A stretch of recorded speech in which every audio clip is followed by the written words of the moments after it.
Welcome, everybody. I'm Redfern, and I am speaking with the co-author of the story "Broken Hostage." This is Sasha Murrin. Is that right? Yes.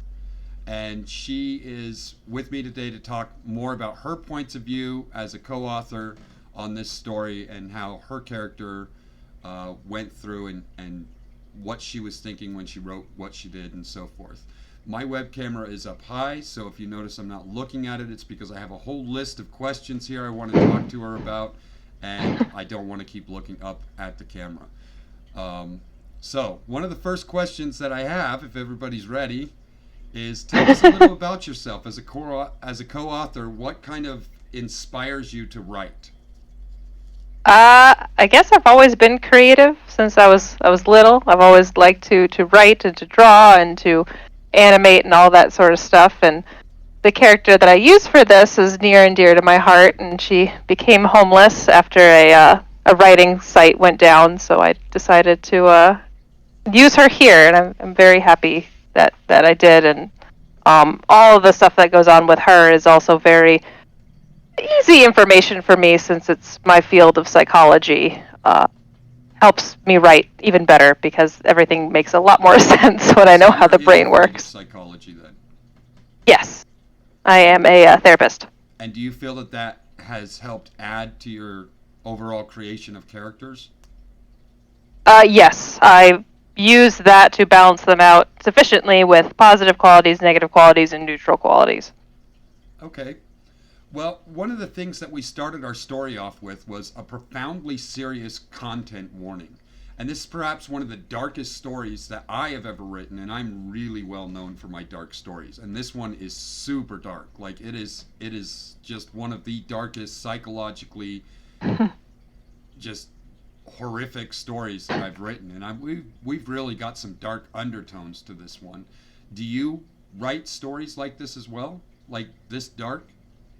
Yes, frequently. This and then like high fantasy are typically the genres in which I write. Nobody is safe from the darkness. Okay, so tell me a little about your character, her family, her upbringing. She's super wealthy. The personality that you've captured with her, all before she was captured. Um, Tell us about Ophelia Adeline, or Adeline. Yes, so Ophelia, also known as Leah, she's 24. She's very pale, bright red hair, blue eyes. She's very well off. She assumes at the start that she knows literally everything and she is above everyone else.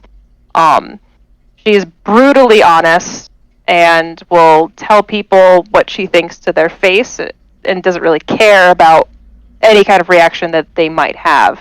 Um, she does have an older sister whose name is Alice, who, like her, does not exactly have the best social skills when it comes to interacting with people who are quote unquote beneath them. So they come from high money, old money. Um, Her dad, Alistair, got into finance, into business, and he built this behemoth of a empire of law firms and business enterprises, and just has so much money um, that both girls have kind of grown up in this lifestyle of, well, if we want something, we'll just daddy will either get it for us or like we could figure out a way to get it for ourselves. There's nothing is outside of our reach, which has kind of jaded her to how most people in the world live. Okay. I noticed when you created your character, you did a lot of things that were extremely in depth. You had character songs, you had voices, you had images, you had personality, religion affiliations, distinguished features, along with other stuff. When you're building and creating a character, is that something that you typically do? Is get into that much detail with the creation of a character, or is this one unique? Well, Ophelia is definitely a character that has gone through many revisions over many years and has developed. But she was kind of the catalyst that got me into writing the rest of my remaining characters to be this in depth. So she was kind of like the queen that started it all. But a lot of my more modern characters that I use now in writing are this involved. And have you used Ophelia before in previous stories then? She was part of a writing site a couple of years ago. Unfortunately, the writing site died. But that world that she lived in there was mid tier kind of Rune Factory fantasy. And it broke my heart never to use her again. I was like, I will find a way. And her story in of itself with her family was already dark, so I was like, this would fit. So, considering how wealthy Leah is, or Ophelia, you spent a lot of time describing her home and the details of her home, which isn't the same home as her family. It was just hers. What would you say her favorite part of this house was? I think, well, the house was kind of just a place that she lived. She didn't really feel that attached to it. She woke up there, she got breakfast, she went to work. Her life was very monotonous. She was very bored. She wanted something adventurous to happen, but being in Adeline, you can't really have that because you need to be perfect. Because at any moment, then the media could show up, and well, that's the end of that. Um, so everything in the house is taken care of by somebody else and not her. And do you think That's why the everything was house will be white. used again later in the story? I have plans for it too, so yes. Very cool. Um, let's see. I've got another question here. Things that are noticeable about our story. One of the first things that you'll notice when you start reading the story is the length. I mean, we're talking 4, 5, anywhere from 3 to 5,000 words per post. That's massive. Is this typical for you? um, I've written a lot of novels. I've just never published any of them. So when I would work in writing nanos, I would have to pump out like 3 to 4,000 words in a sitting to get through the word count. So I vary between like 1,000 words and what this story has. But this story kind of shows the level of detail that I can put into writing. Okay. When Ophelia was captured or getting captured, what was the personality or the driving factor that you had when she was getting captured? Like what kind of do you feel drove her to be captured? I think she wasn't. She's overly trusting of people and assumes that everybody, as long as they have a pretty face, means well. And Luke, I mean, had a pretty face, so she's like, well, I mean, I guess this is okay, but that certainly was not the case. Okay. She probably shouldn't have done what she did, but you know what? She did it anyway. One of the first horrific scenes that we had in the story was her escape from the car, right? And for my inspiration on this part, I used a lot of Ted Bundy's, the escape of one of his victims and how she made it down to the river and so on. And I kind of played off that and reworded things and kind of made it into our own thing. But that was the inspiration that I pulled from that scene.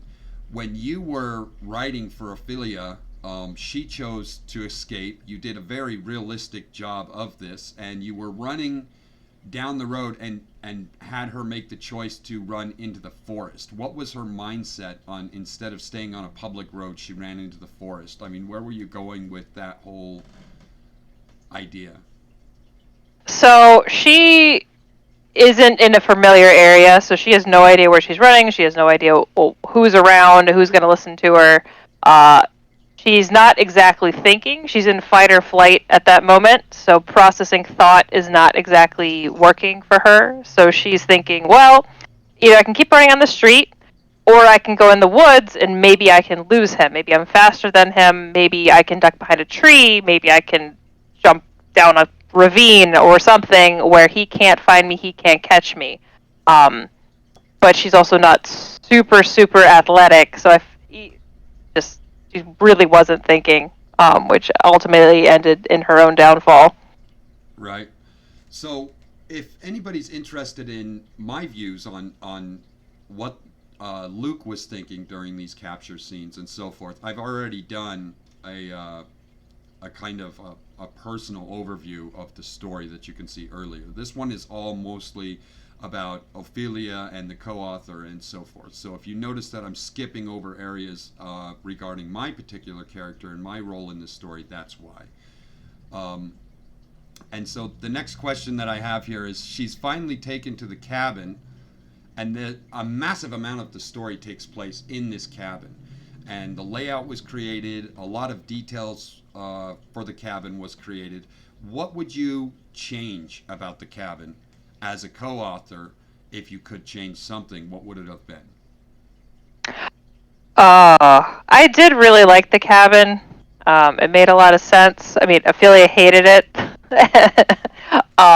for multiple reasons. I mean, outside of just what happened there, but things irked her. Like, why wasn't there a certain level of like, why is there no Wi-Fi? Why don't they have certain electronics? The damn dryer would have been nice.